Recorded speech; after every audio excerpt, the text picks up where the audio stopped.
Hi, welcome to the Bruce Channel. I'm Bruce and I'm glad that you're here. I'm recording this midweek again because again I'm going to be away the last part of the week, and there lies the rub. There's lots to talk about today. The one that deserves the most time won't get it because at this point I don't have enough information to speak with any real authority about it or any real knowledge. And I'm talking about, of course, the horrible events in Charleston.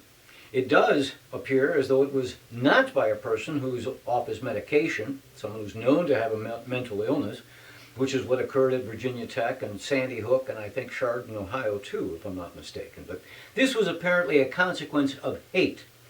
Now, I have previously said that if we don't stop trying to merely shout away those with whom we disagree, if we don't learn to listen, we will come to ruin. Not today, and not tomorrow, and probably not next year.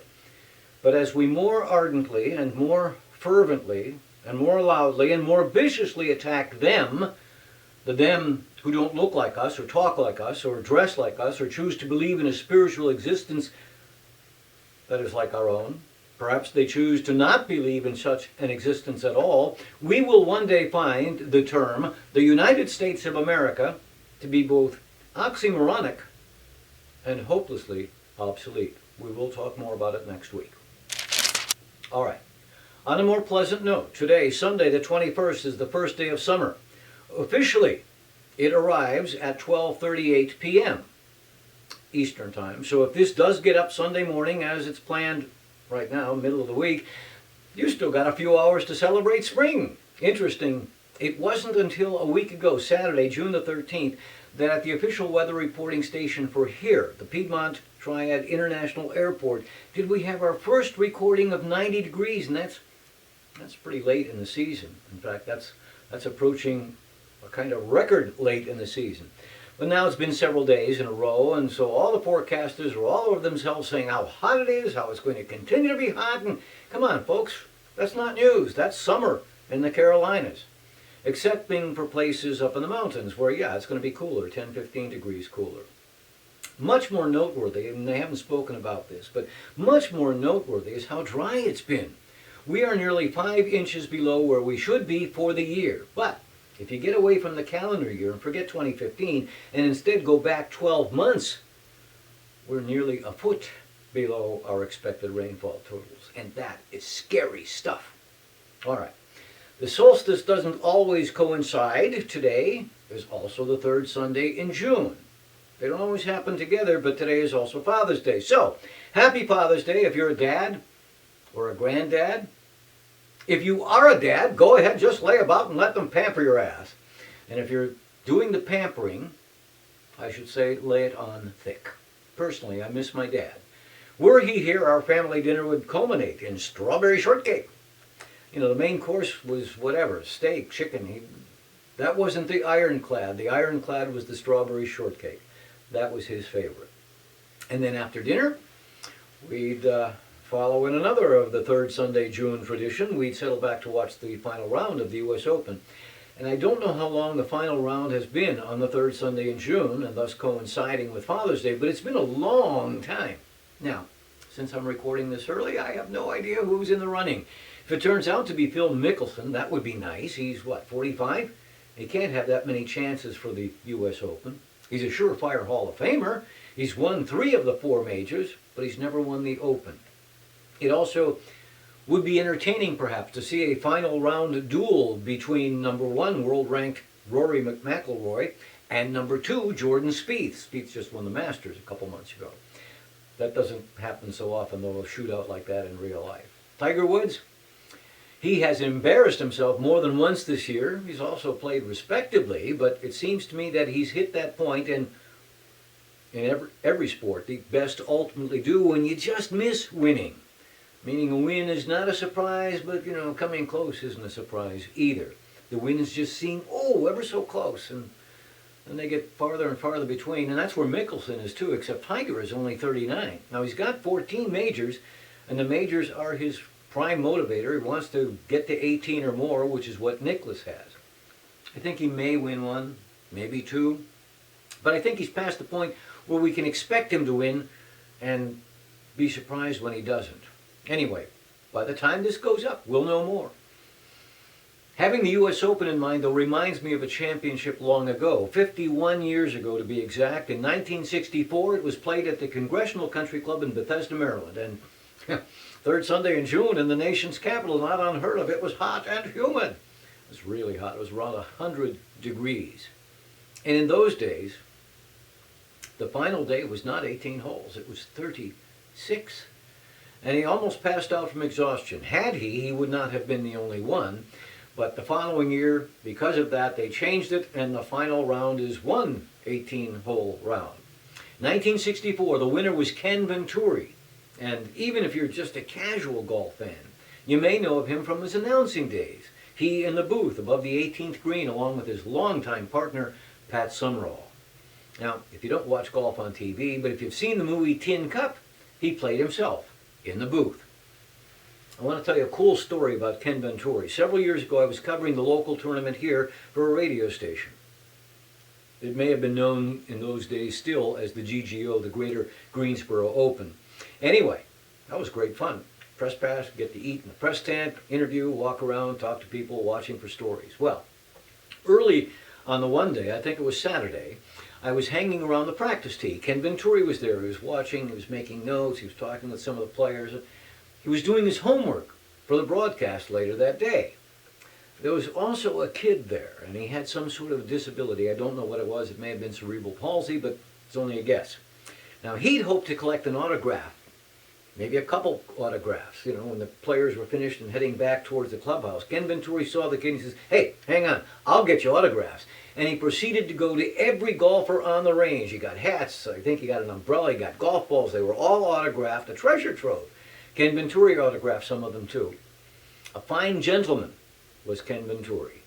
And then he graciously allowed me to interview him about that incident.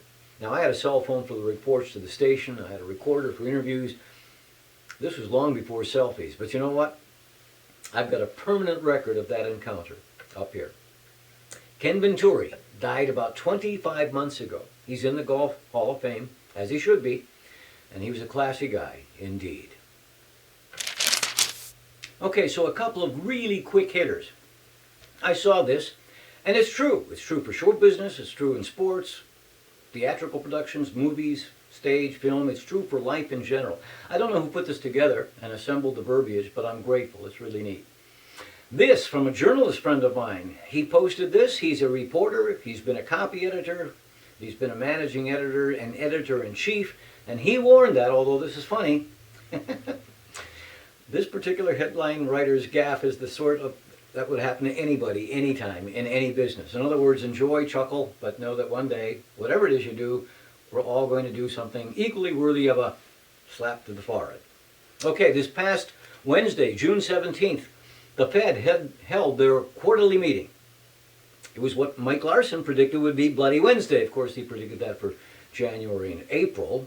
And he's still at it. This rather meek but nevertheless unsettling advertisement. And yep, when clicked on, it opened up a new warning of the end of the world. This time, it's September 16th. Okay. Last week, I told you I was pleased with the local paper, the News and Record. They had on the previous Sunday put the answers to that day's jumble on a page subsequent to the puzzle itself. I'd hoped that it was a trend, that they'd solved the problem I'd spoken of. Alas, it was not a trend. It was apparently only good fortune that day because last week they again risked spoiling the puzzle by printing the answers on an earlier page. Finally, a reminder. Samka is being shown at the Long Island International Film Festival on July 15th. So if you go to longislandfilmexpo.com/event/Samka, you can see more. You can see a trailer for the film and ticket info. And so certainly spread the word. Tell all of your New York people to go see Samka. Hey, let me tell you about my book, Shrink. For most of my adult life, I weighed a little over 100 pounds. Not much more than in this picture taken when I was about 17 and considering becoming a jockey.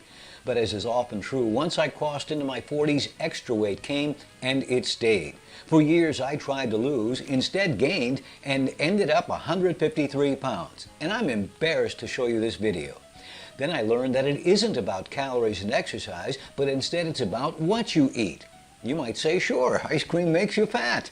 But there were surprises, things like orange juice not being such a wise choice if you're trying to lose weight. So I just made some basic changes to what I ate, not how much, and the weight just fell off. Now, nearly 3 years later, it is still off. And don't misunderstand, I'm eating foods I like, not bamboo shoots. Friends ask me how I did it so often, I put it in a book. It's available as an ebook for all platforms, and the print edition is available at barnesandnoble.com and amazon.com. Hey, you can shrink too. All right, we just saw the book mentioned, and during the time I was writing, and as mentioned in the book, the FDA was considering changing the rules vis-a-vis trans fats and whether or not they would be allowed in food at all. They had been allowed in small amounts, although even that term, small amounts, is really some legal sleight of hand accounting. I'll tell you about that someday. Anyway, this week the FDA did announce that they are going to banish trans fats. It'll take a couple of years. What are trans fats? Shortening, margarine, fats that have been hydrogenated, pumped up with hydrogen so that they stay solid at room temperature. And health-wise, they are among the world's worst inventions ever. Almost as bad as Roundup. So the sooner they're gone, the better. And of course, meanwhile, read the labels and avoid them as best you can. Oh, right. I should have said this earlier. Remember, you can write to us at the Bruce Channel at yahoo.com, and you can see all our previous shows at tinyurl.com. You can also subscribe. And at our Facebook page, The Bruce Channel. And at either one, I hope that you'll like and share and spread the word. So given the short week I'm working on, I'm not going into a big backstory. I'll save it for next week, but I do want to get my prediction out and on the record. For what? Well, traditionally, the Supreme Court starts announcing its decisions in spring, and the pace of those announcements picks up in May and then really takes off in June. Also, traditionally, the biggest, most keenly anticipated decisions are made last, just before they recess at the end of June. Well, they might wait until Monday the 29th or Tuesday the 30th, but again, I want this prediction on the record, so I believe the court will finally make same-sex marriage legal everywhere. Now, there are plenty of arguments that can be made against it from a religious standpoint, and there are many who make those arguments. But within the religious community itself, and I mean scholars and theologians, there is division. Some condemn it, some condone it, and that's the problem. That's exactly the point. From a purely legal sense, can two individuals be married in the eyes of the law? Not married necessarily by a priest or a minister, but by, say, a mayor.